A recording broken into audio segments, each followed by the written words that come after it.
শুভ সন্ধ্যা প্রত্যেককে। ইতিহাসের পাতায় আরও একবার প্রত্যেককে স্বাগত জানাই।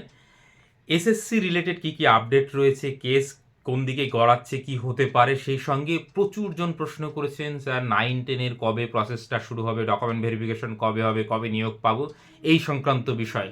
দেখুন, প্রথমেই বলে নিই যে ক্লাস 11-12-এরই প্রক্রিয়া শেষ হয়নি। ভোটের আগে ম্যাক্স টু ম্যাক্স ক্লাস 11-12-এর এই যে কাউন্সিলিং প্রক্রিয়াটা শেষ হতে পারে।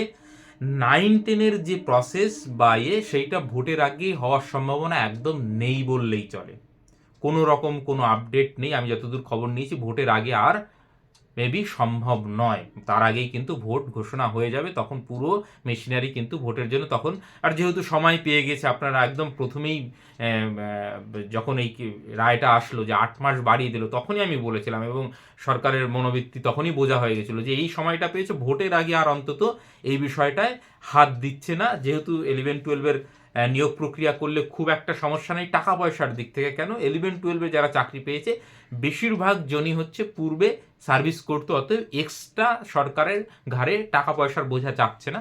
এবং আপনারা জানেনই ভোটের সময় দান খয়রাতি চলছে, তো সেইগুলোও তো ম্যানেজ করতে হবে। বিভিন্ন জায়গায় দেখবেন সরকারি কর্মীর বেতন হয়নি, খবর নিয়ে ভালো করে দেখবেন, তো এইরকম হচ্ছে অবস্থা। তো সেই জায়গায় এই যে নতুন করে যে নিয়ে ভোটের আগে বার্ডেন চাপাবে, এরকমটা কিন্তু হবে না। পরবর্তী সময় নতুন সরকার আসলে তখন বাজার থেকে ঋণ নেবে, সেগুলো ম্যানেজ করবে, সেটা আলাদা ব্যাপার। এখন কিন্তু আর এই যে 9-10-এর প্রক্রিয়াটা, সেইটা এগোনোর কোনো রকম কোনো ব্যাপার আমি অন্তত দেখছি না। এবং যতটুকু যা খবর, এটাই সত্যি হতে চলেছে, মানে 1%-ও সম্ভাবনা নেই। ঠিক আছে, এবার ভোটের পরে যখন যা হবে তখন দেখা যাবে। আরেকটা বিষয় আসি, সেইটা হচ্ছে যেটা আমি বুঝতে পারলাম, দেখুন শুনানি দীর্ঘদিন হচ্ছে, প্রতিদিন ওই রকমভাবে আর আপডেট দেওয়ার কিছু নেই, কারণ এত জগাখিচুড়ি হচ্ছে। কিন্তু যেটা মূল কথা, সেটা মানে খুব প্রভাবিত করতে পারে, সেটা হচ্ছে এক্সপায়ারি অফ প্যানেল। এরা কিন্তু সম্ভবত, এরা তো এক্সপিরিয়েন্সের মার্কসহ তারা প্যানেলে জায়গা পেয়েছে, তাদের কিন্তু কপালে মানে একটু হলেও দুঃখ আছে, চিন্তার ভাঁজ রয়েছে। কারণ তারা সেই জন্য দেখবেন সুপ্রিম কোর্টেও সম্ভবত গিয়েছে, আবেদন করেছে যে তাদের যেন করা হয়। তবে আমি যেটুকু যা বুঝতে পারছি, আমার আন্ডারস্ট্যান্ডিং, এবং মানে একদম হলপ করে বলতে পারি, পুরনো ভিডিওগুলো দেখবেন যখন কেসটা চলছিল, তো তখনও যে সমস্ত প্রেডিকশনগুলো করেছিলাম মোটামুটি মানে ঠিক হয়েছিল। কারণ কি, এগুলো আমি প্রতিদিন যেহেতু ফলো করছি, আপনিও যদি ফলো করেন তাহলে কিন্তু আপনি প্রেডিক্ট করতে পারবেন, প্রতিদিন দেখেন। তাহলে এই যে এক্সপায়ারি অফ প্যানেল, থার্ড কাউন্সিলিংয়ের পরে যেগুলো ডেট পার হয়ে যাওয়ার পরই যারা চাকরি পেয়েছিল, এটা তো সত্যি তারা তো তাদের দোষে এক্সপায়ারি অফ প্যানেলে যোগ দেয়নি, এটা তো সরকার বা এসএসসির দোষে। কিন্তু এক্ষেত্রে নিয়ম তো নিয়মই, তাহলে সে নিয়মের মধ্যে থেকেই কাজ করতে হবে, তাহলে তারাও কিন্তু বাতিলের খাতায় চলে যাচ্ছেন। হ্যাঁ, তাদের এই যে 12% সুদে যে টাকা ফেরত দেওয়ার কথা, এইটা একটা বড় প্রশ্ন। তারা টাকাটা ফেরত দেবেন কিভাবে, তারা কি টেন্টেটের মধ্যে পড়বেন, মানে এই বিষয়টা কিন্তু ফাইসালা হওয়ার ব্যাপার রয়েছে। তবে এরা কিন্তু মেবি প্যানেলে আর মানে এই যে পাচ্ছে, সুযোগটা পাচ্ছে, সেইটা কিন্তু পাবে না। মানে যোগ্য টিচারের যে তকমাটা বলছে আমরা যোগ্য, এই বিষয়টা কিন্তু মানে হতে চলেছে। এবং এইটা করলে কিন্তু প্যানেলে আবার অনেকবার উলট পালট হবে। কারণ তারা যদি মানে বৈধ চাকরি তাদের নাই হয়, তাহলে তারা এক্সপিরিয়েন্সের মার্ক কীভাবে পাবে, টেন্টেডরা তো পায়নি। সেটা যদি না পায়, তাহলে তো তারা ওই প্যানেল থেকে বেরিয়ে যাবে 10 মার্ক না পেলে। এইটা একটা দিক গেল। দ্বিতীয় কথা হচ্ছে, যেহেতু সুপ্রিম কোর্টে তারা গিয়েছে, সেটা মানে মানবিকতার খাতিরে বা যে খুব বেশি হলে ওই যে 12% সুধারে যে টাকা, সেইটা হয়তো মানে আমি এটা অনুমান করছি। কিন্তু তাদের কিন্তু প্যানেলে ফেরা বা এই 10 মার্ক সহ বা তাদের যে চাকরিটা বৈধ, এইটা কিন্তু কোথাও প্রতিষ্ঠিত হচ্ছে না।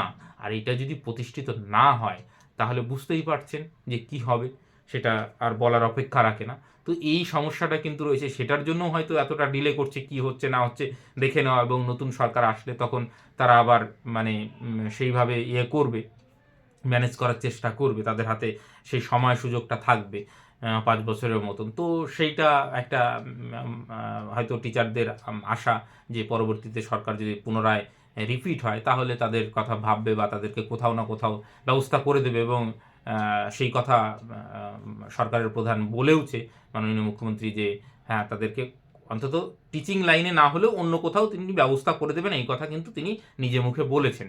তো দেখা যাক ফাইনালি এসএসসির ভাগ্যে কি জোটে এবং কি হয় এই প্রক্রিয়াটা সেটা তো আমাদের নজর থাকবে, কিন্তু মোটামুটি কিন্তু এই দিকে যাচ্ছে কেসটা। এবার বলবেন যে এক্সপিরিয়েন্সের 10 মার্ক, সেইটা বলা খুব মুশকিল, কিন্তু পুরোপুরি বাতিল হওয়াটাও খুব মুশকিল। আগে যোগ হবে না পরে যোগ হবে এইটার ফয়সালা হতে পারে, কিন্তু বাতিল করতে গেলে কিন্তু পুরো গেজেটটাই তো নাল অ্যান্ড ভয়েড হয়ে যাচ্ছে। তো সেই ক্ষেত্রে তো মানে বাতিল করাটা কিন্তু খুব একটা মানে সহজ কাজ হবে না, বা বাতিল হবেই যে এরকমটা বলাটা খুব টাফ। এবার আইনের মারপ্যাচে কীভাবে আর্গুমেন্ট হচ্ছে, কে কী দলিল দিচ্ছে, এবং আলটিমেটলি যিনি বিচার করছেন বিচারক তিনি কোন দৃষ্টিভঙ্গিতে দেখছেন। দেখুন, সিঙ্গেল বেঞ্চের রায় ডিভিশন বেঞ্চে চেঞ্জ হয়, ডিভিশন বেঞ্চের রায় সুপ্রিম কোর্টে চেঞ্জ হয়।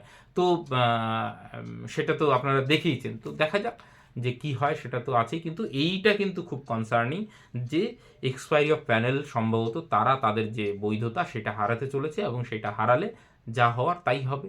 এবার দেখা যাক কি হয়।